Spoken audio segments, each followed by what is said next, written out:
Wow! Uwe! Pwede palang gawing ice cream ang mga prutas? Gawin natin? Let's go! Sa lahat ng mga gagawin ko, dito ako sobrang excited kasi gagawa tayo ng ice cream gamit ang mga prutas na to. So gagawa tayo ng version natin ng ice cream gamit itong pinya, itong Fujisawa melon, at itong watermelon. So hatiin lang natin siya ng ganito.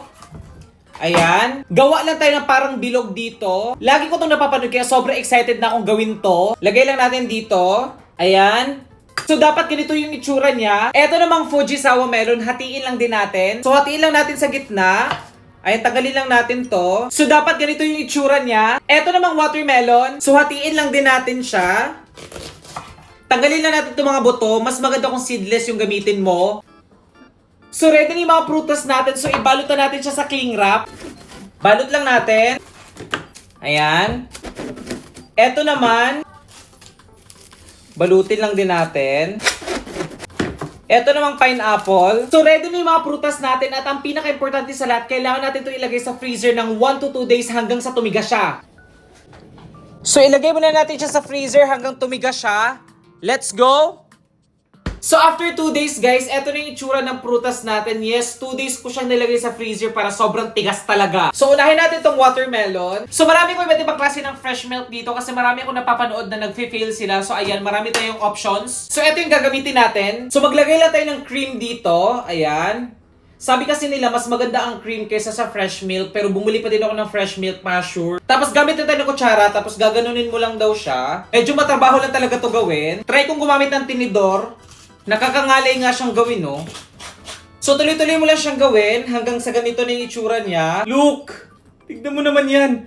Para tayo nakagawa ng ice cream. So, next naman, gawin naman natin to pineapple. So, ganun lang din. Maglagay lang tayo. Ayan. So, eto na yung gagamitin ko kasi cream talaga yung recommended. So, ganun lang din. So, after 10 minutes, guys, eto na yung nagawa natin. Grabe, sobrang excited na ako. At kung titignan mo, para talaga siyang ice cream. Eto namang melon. Dito talaga ako sobrang excited kasi sabi nila masarap do yung melon. Nahirapan ako kanina sa pinya, pero eto, mas mabilis siya. Sa lahat ng gagawin ko dito, talaga ako sobrang excited, guys. So, eto naman yung melon na nagawa natin. Tignan mo naman yan, guys, oh. Ayan, para na siyang ice cream. Look! So, itatry natin itong fruit ice cream na ginawa natin kanina. Sobrang excited na ako. So, meron tayo ditong watermelon.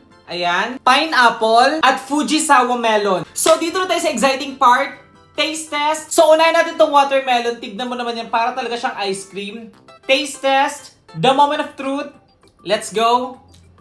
In fairness, ha. Lasang watermelon na ice cream nga.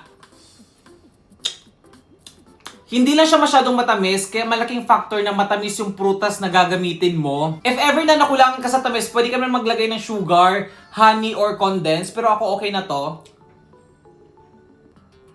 Grabe. Tignan mo naman itong nagawa natin, oh. Para talaga siyang ice cream. Nabilib ako. I-rate ko to ng 8.5 over 10. Next naman, try naman natin tong pineapple. Ayan. Okay. Taste test. The moment of truth. Let's go. Uy, ang sarap! Hindi ako naglagay ng condensed sugar nito, ha.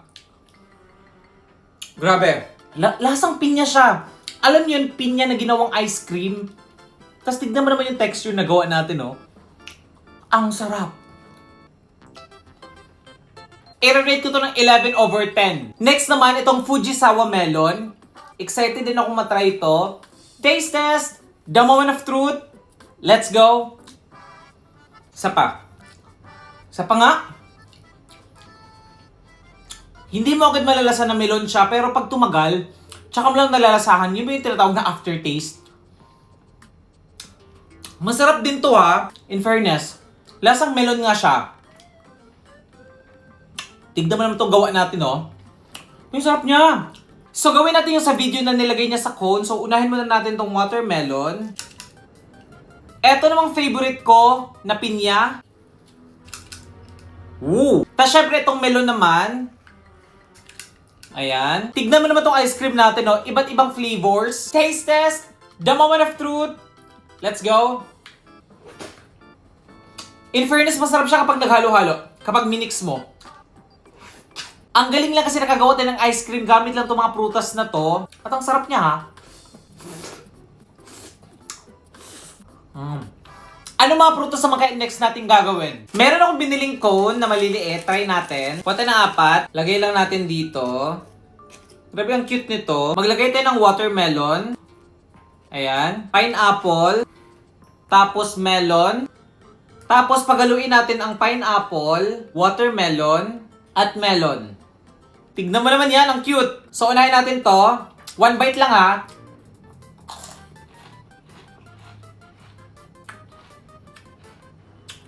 Ang sarap. Try naman natin tong pineapple. Melon. At itry natin tong mix. Lamig. Grabe ang sasarap nila pero para sa akin, etong pineapple talaga yung nag-stand out. Ikaw, sa tingin mo anong masarap dito?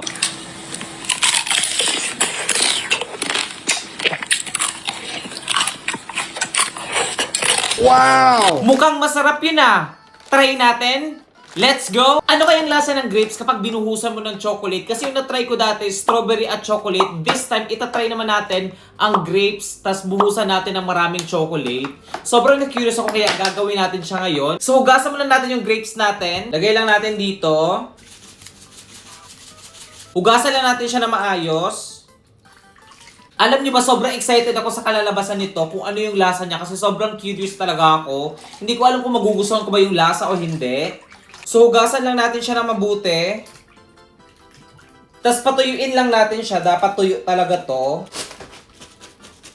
Ilagay lang natin dito at ilagay natin ito sa freezer. So, ilagay lang natin dito para lumamig siya. So, habang pinapalamig natin yung strawberry natin, prepare na natin itong mga chocolate natin. So, ito yung pinaka-importante sa lahat kasi i-melt natin to. So, maglagay lang tayo ng madami. Ayan, hindi natin siya titipirin sa chocolate. Damihan pa natin. Ayan. Ito naman. Sakto na ba to or kulang pa? So, i-melt muna natin tong chocolate sa microwave. So, na-melt ko na yung chocolate natin. Tignan mo naman yan, no? Sobrang melt na siya. Tapos, ready na din yung grapes natin. And medyo matigas na siya, pero hindi naman sobrang tigas. So, dito na tayo sa exciting part. Excited ako dito na kinakabahan. Sana magawa ko to ng tama. So, ang pinaka-goal natin dito is ma-coat siya ng chocolate natin. Diretso na siguro. Ganyan. And then, tama ba itong ginagawa ko? Okay. Basta yun lang yung goal. Matabunan siya ng chocolate. Gamitan natin ng kutsara. Wait lang ha. Tumitigas na yung chocolate natin. Kasi hindi pa siya nalalagyan lahat. Sana worth itong ginagawa ko. Sana masarap siya. So, lipat natin siya dito. Ayan. Tapos, tsaka natin siya buhusan ng chocolate para lahat talaga malagyan. Parang kinulang pa tayo sa chocolate ah. Tapos dito naman na side. So, eto na yung nagawa natin. Hindi ko alam kung bakit sa video ang ganda tignan. Pero dito sa akin, parang ewan no. Pero eto na talaga yung kinaya ko. Kaya pwede na to. Wala tayo ng baking paper. Lagay lang natin dito. Lagay lang natin dito. Ayan. At last step, ilagay muna natin to sa freezer for 1 hour. Let's go! Lagay muna natin to dito at babalikan natin to mamaya. Let's go! So after 1 hour, ready na yung grapes chocolate natin. Let's go! Grabe, sobrang excited na akong matry ito. Tignan nyo naman yan, oh. Wow! Mukha siyang masarap at sobrang excited na akong matry ito. The moment of truth. Let's go!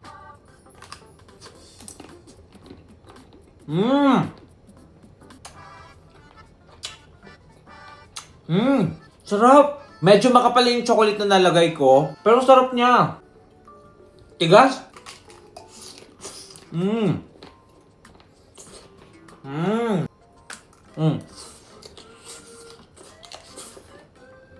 Ang sarap niya, lasang grapes. Na lasang chocolate. Alam niyo yan?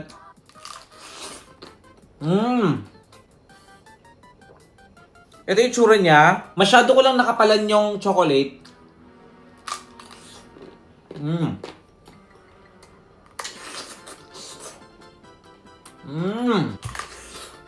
Okay, tanggalin lang natin. Kain.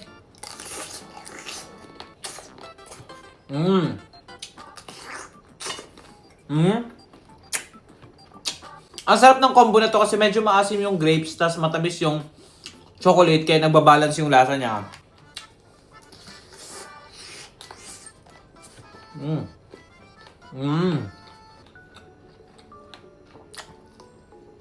Tignan mo naman kasi yan, balot na balot ng chocolate.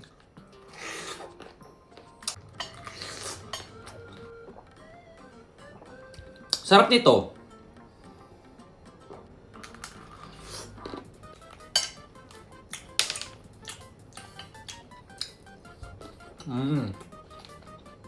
Ang sarap ng grapes na to. Okay, tanggalin ko lang siya kasi mahirap talaga siya kainin. Ooh.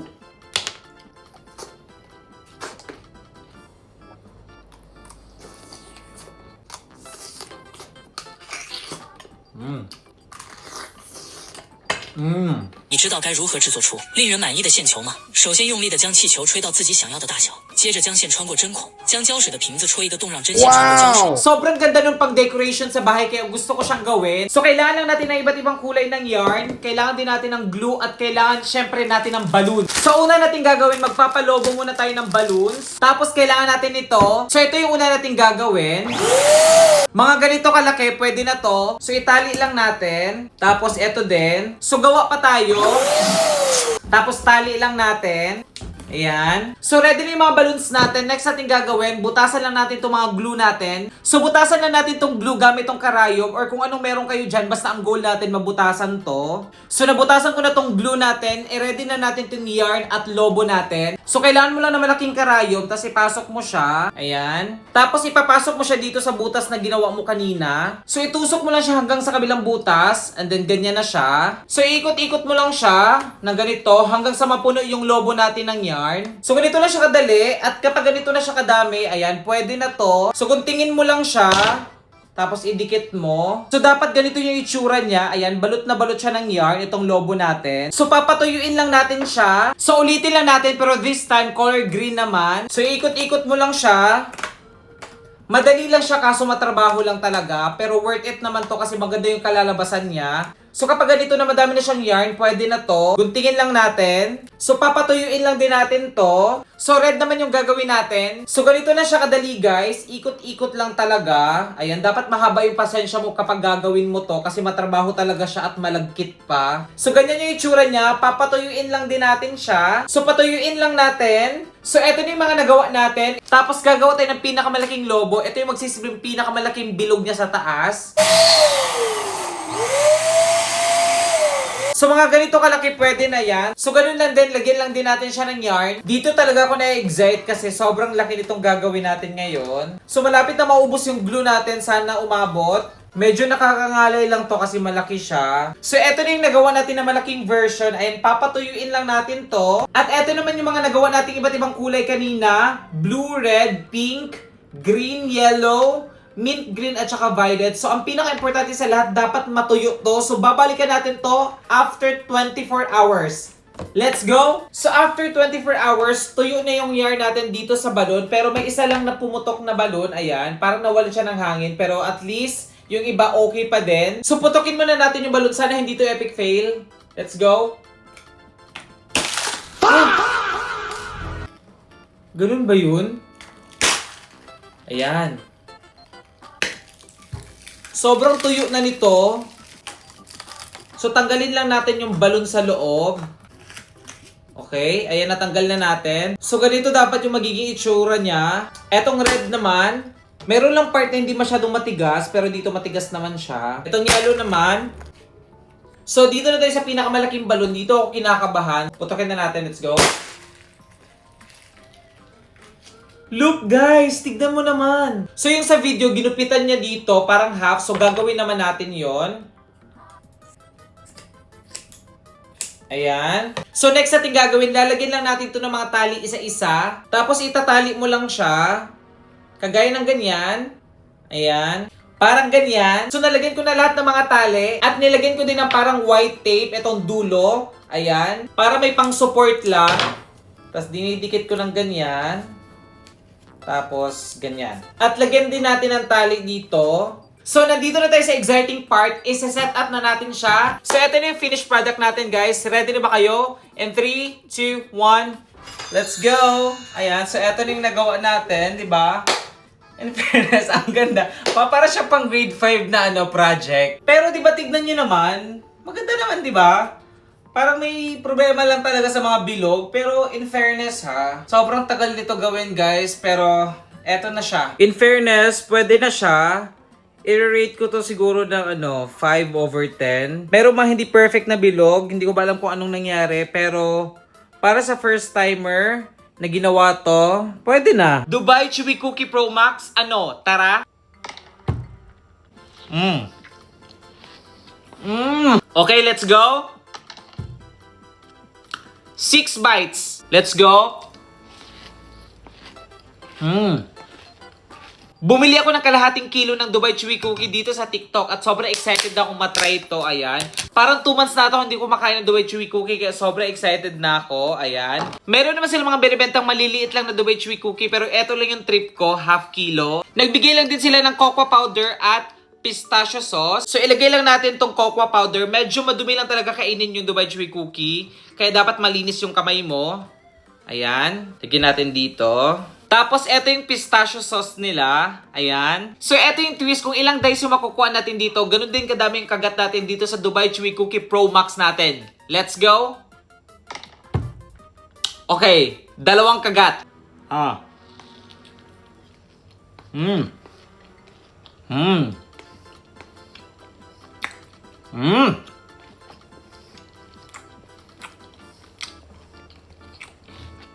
In fairness hindi siya unang kagat, marshmallow lahat. Meron talaga siyang laman na ang katayfi at saka pistachio. So, lagyan natin ng sauce. Na-miss ko to. Let's go.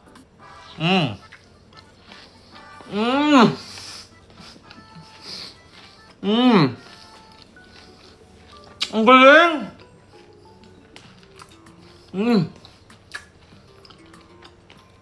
Ang sarap! Okay, let's go. 6 bites. Let's go. Tapos hindi siya sobrang tamis ha.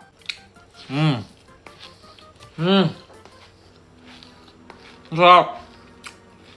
At saka totoong katayfi talaga yung laman niya. Grabe sa sobrang laki parang hindi ko siya mauubos.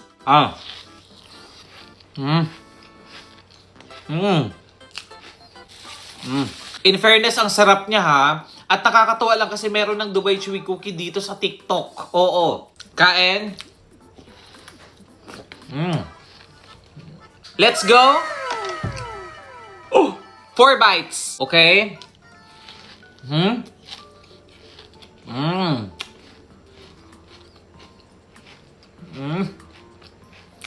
Sharp.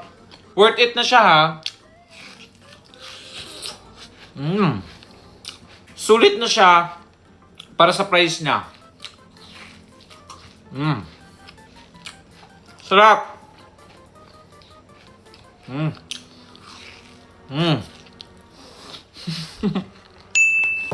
Kain tayo ng cocktail shrimp. So, galing to sa freezer. Tapos, tinoko lang siya. Ito yung tsura niya. Para siyang shrimp. Malamang. Transfer lang natin tong sauce. Grabe, sobrang natatakam na ako dito. Meron lang akong lemon dito at garlic chips. Lagyan lang natin. Grabe. Natatakam na ako.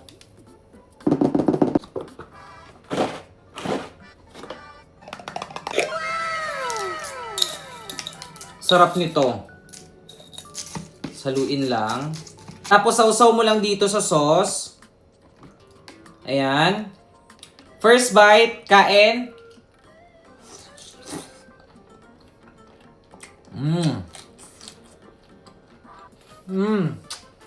Ang sarap.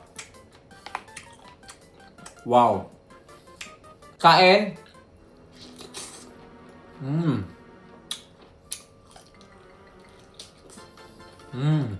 Ang sarap ng sauce nila, legit. Lemon. Kain.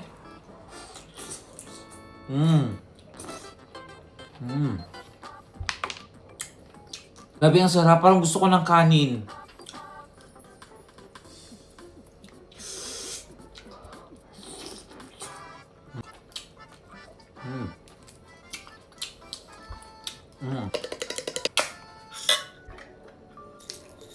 Kung mahilig ka sa shrimp, magugustuhan mo talaga to.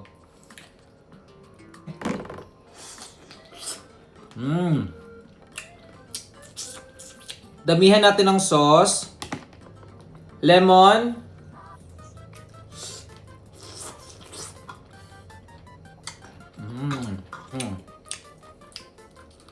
Tignan mo naman yan. Medyo may pagka-spicy itong sauce nila, kaya masarap talaga siya. Parang perfect combo siya. Kain.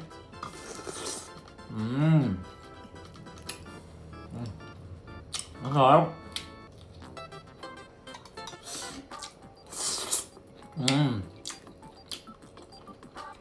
Sarap.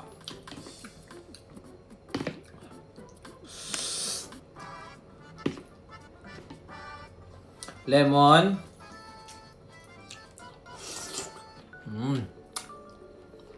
Parang ang bilis lang ng pangyayari. Last two. Sausaw lang natin. Grabe.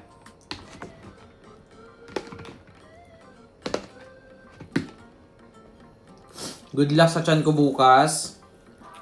Kain.